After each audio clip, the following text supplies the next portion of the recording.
Hi guys, today we are going to discuss first chapter of chemistry class 9, that is matter in our surroundings. So matter in our surroundings is first chapter of your chemistry, and it is very much easy, I would say.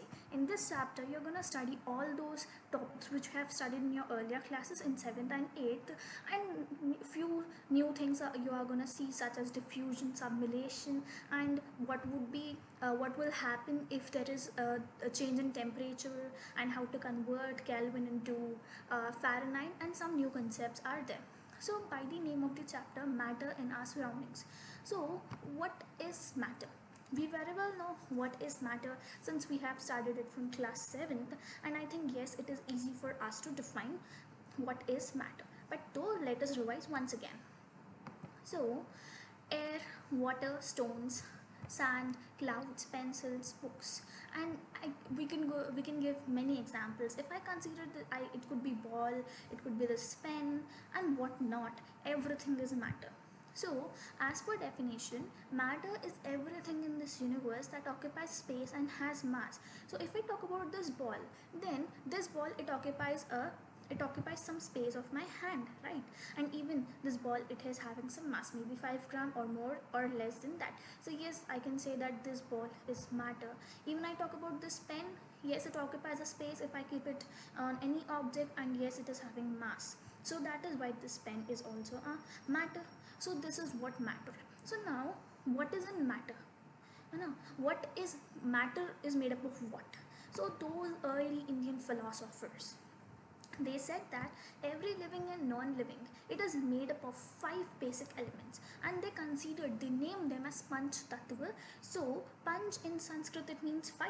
So panch tattva, and they say that in any matter there are 5 basic components, that is air, water, earth, sky, and fire. So if anything is matter, then obviously it is made up of these 5 things, of these 5 elements. So therefore matter is a composition of these 5 constituents, and thus it is called a matter. Now the next question is matter continuous or particulate? So matter is particulate in nature. We say that matter is particulate in nature. Now what is the meaning of particulate in nature?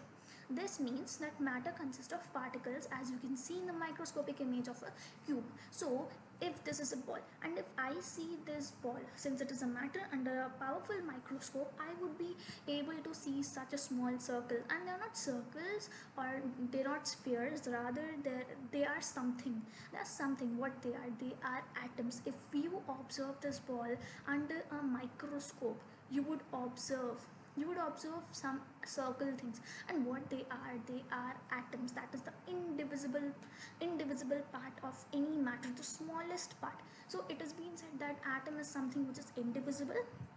Rather, it was proved wrong. It was proved wrong that no, atom is not indivisible. Rather, there are very small things. Or I would say charges, such as electrons, protons, and neutrons, which are present in an atom, and thus it was proved controversial. So about atoms we are going to study in the third chapter, that is atoms and molecules. But now we have to keep it in mind that matter is made up of small particles. What are those particles? They are called atoms. Okay. Then the size of these particles is so much small that you can't see with your naked eyes. That is why you're seeing them with a powerful microscope. So now if your examiner asks you to prove that matter is made up of small particles, they are very small, you can't see it with them naked eyes, then how you are going to prove? So this is the example, or how you have to prove. On dilution of a color solution, you could mix any color in a container with that color, maybe red, blue, or whatever. So then what we will see, that this means that there are millions of particles present in the color. We just divide them on the dilution. So if you add maybe a pinch of color and mix it in H2O, that is called water, then you would see that you would see that the color sometimes it becomes lighter. Yes, so this means that there are millions of particles present in the color. So that is why those particles, they divide themselves, and thus the water, it gets that color. So now after this, the topic which comes is the most easy topic, states of matter. I think there is nothing much easier in this chapter than this. So we very well know states of matter: solid, liquid, and gaseous gas. So the states of matter, there are 5 states of matter: solid, liquid and gas. We very well know about these because we have studied. Then we are having plasma and Bose-Einstein condensate, that is BEC. Plasma and BEC, they are not in class 9th, but I have included few information about that. So states of matter we very well know, that is solid, liquid and gaseous. And one more new concept which is there, that is force of attraction. So what is force of attraction? So this is a ball. So we know that it is made up of some atoms, since we have seen it under a microscope, powerful microscope. So how it could be a solid? It could be a solid because the atoms which are present in it, they are bonded. They are bonded tightly with a force, and that force is known as force of attraction. So if in this world, in this universe, if anything is solidified, if it is having a definite shape, it means that the atoms which are present in them, they exist with a bond. That bond is known as force of attraction. So that is what force of attraction, and because of this force of attraction only, with the help of this criteria, any matter is divided into solid, liquid and gas. So solid have the highest force of attraction. Why I said highest force of attraction? I said highest force of attraction means because solids are with a definite shape and volume. We can't break them easily. That is why I said that solids have highest force of attraction. That is why we cannot move our hands through a solid. If I consider this ball, I can't move my hand. I can't move my hand from this ball. It means that it is a solid and it is having highest force of attraction. Now we can move our hands through water. Yes, we can easily, or any liquid. Why only water? You through any liquid, and move our hand freely in air also. This means that they are loosely bound to some extent. It means that the molecules, the atoms in water, they are loosely bound as compared to solids. But if you consider the particles in gas, means in the atmosphere, in air, they are bonded with least force of attraction. I can move my hand here and there, and what is present around us, that is air, I can move here and there easily.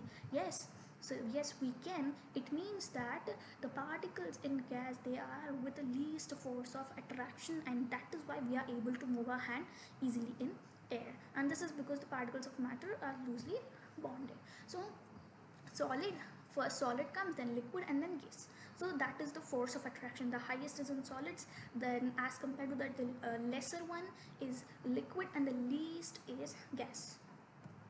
So we can arrange the force of attraction between different types of matter, that is solid, liquid and gaseous, in increasing order. Increasing means from smaller to bigger, So smaller is gas, then liquid and then solids. So this question comes for 1 mark. So now it's done.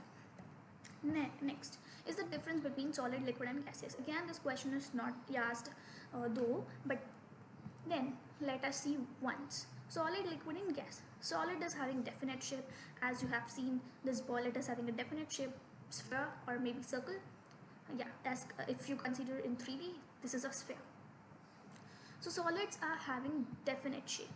Liquids, indefinite shape. Water occupies the space in the container you kept, and gas is obviously its indefinite shape. I can move my hands here and there. Is it having a shape? No, not at all. Then solid is having a definite volume. Yes, this ball is having definite volume, maybe 5 gram. And a liquid, yes, definite volume, you can check it out. Gas is having indefinite volume.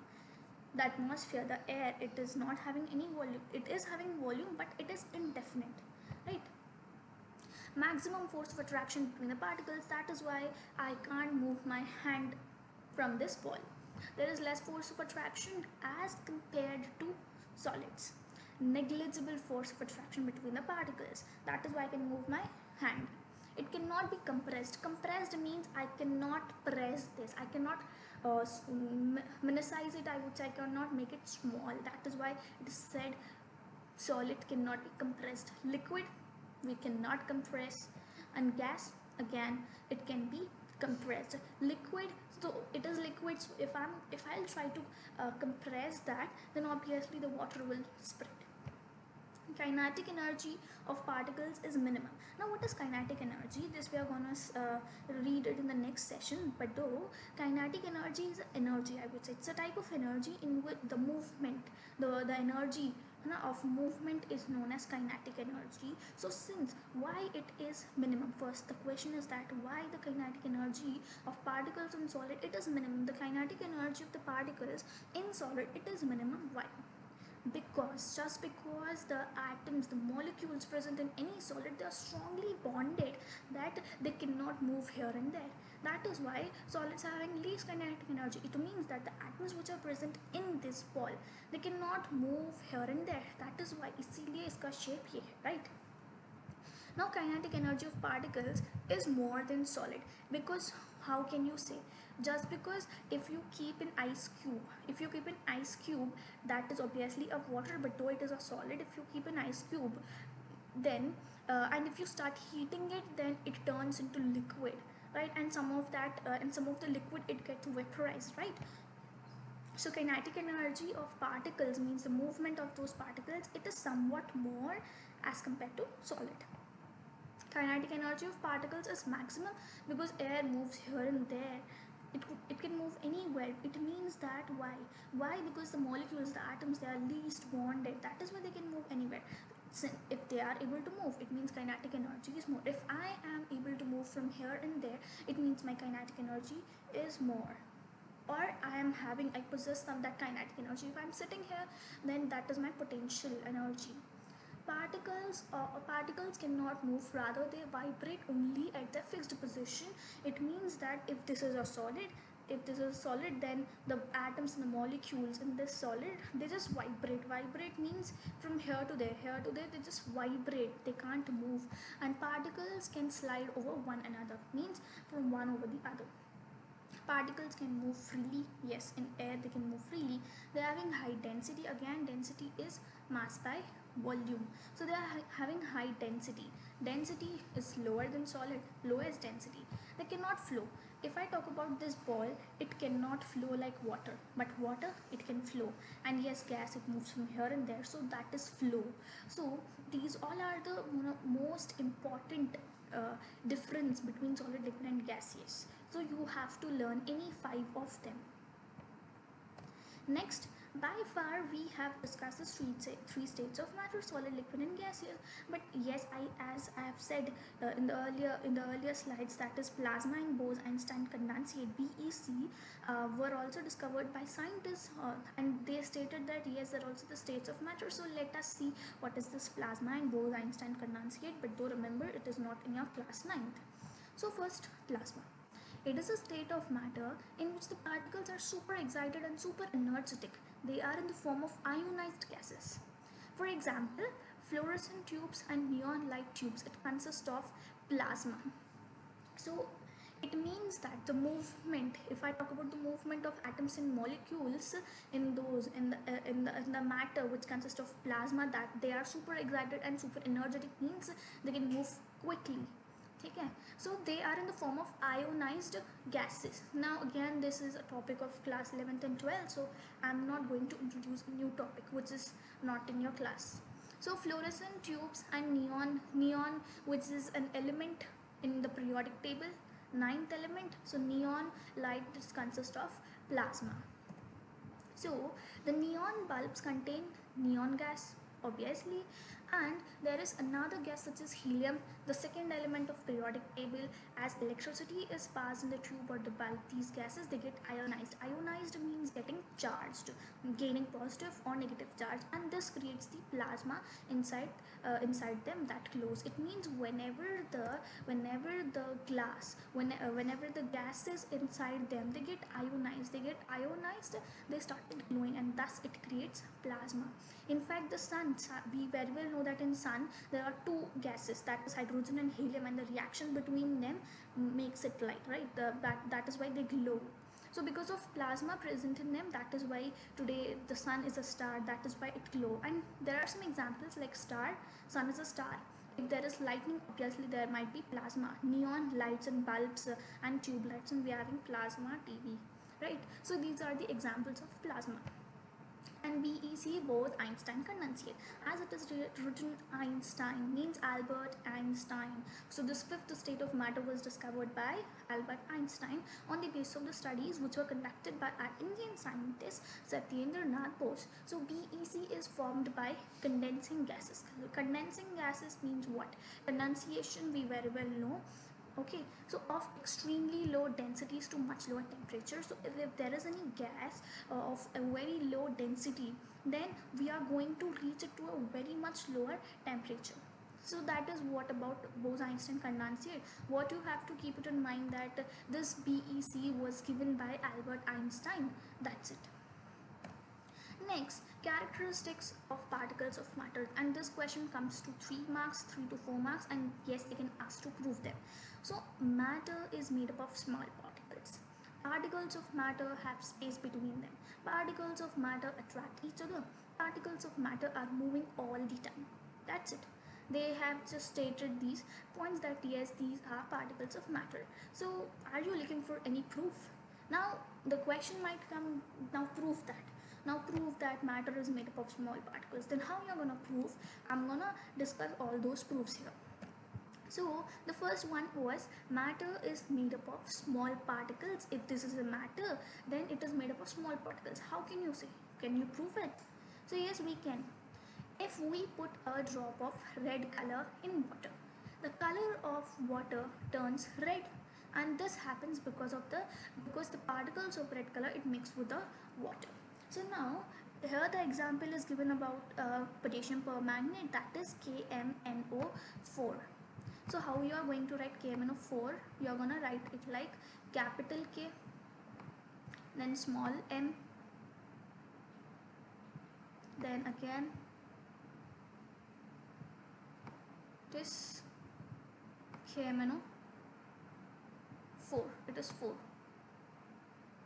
So this is KMNO4, which is known as potassium permanganate. Now the question is how, why capital, why small? This is again in your class 10th. So if we put a drop of red color here, you can use any example, but it's better if you use the example of KMNO4, that is potassium permanganate. So if you keep 2 to 3 crystals of KMNO4 in a container which consists of 100 ml of water, and you just mix it or stir it, right?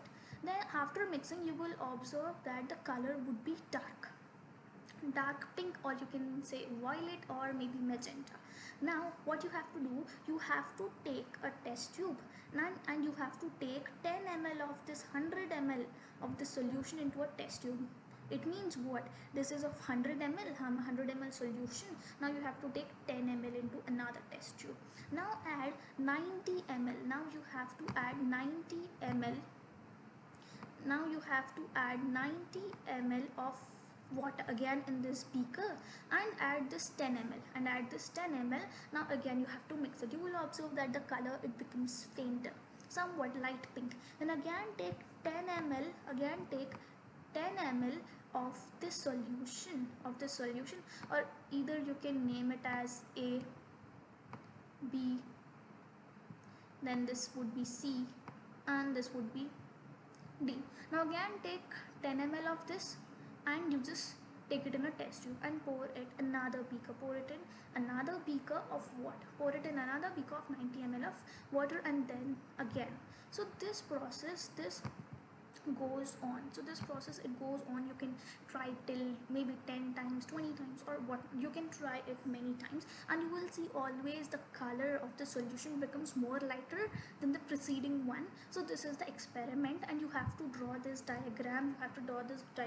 As it is given here, and yes, it is going to give you good marks. And down you have to write the experiment of potassium permanganate, and that's it. So if the question comes matter is made up of small particles, prove this, you are going to write this whole experiment. Now another one, particles of matter have spaces between them. How can you prove? This is the proof. So salts get dissolved in water because the particles have spaces between them. The particles of the soil it gets between them, the spaces between the particles of water, and a mixture is formed. So you have to draw again this diagram, same in your examinations also.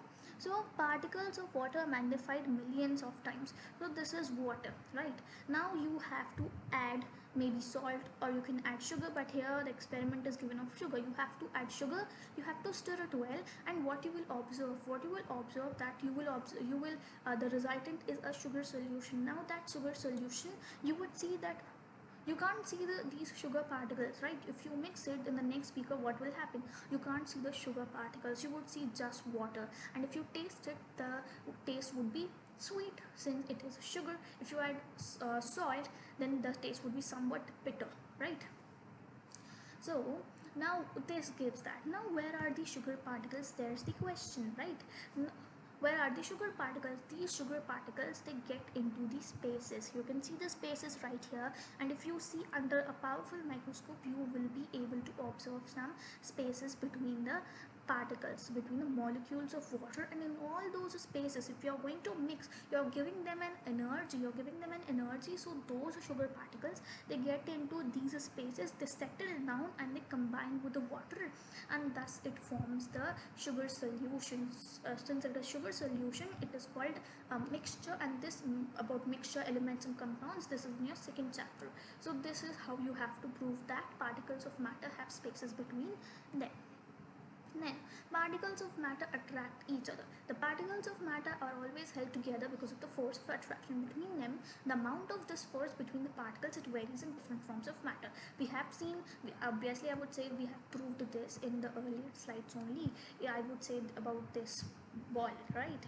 So in this ball, the particles of matter, they're attracted by each other. That is why this is a solid, this is a ball today. Otherwise I would say today we won't be playing cricket or football, right?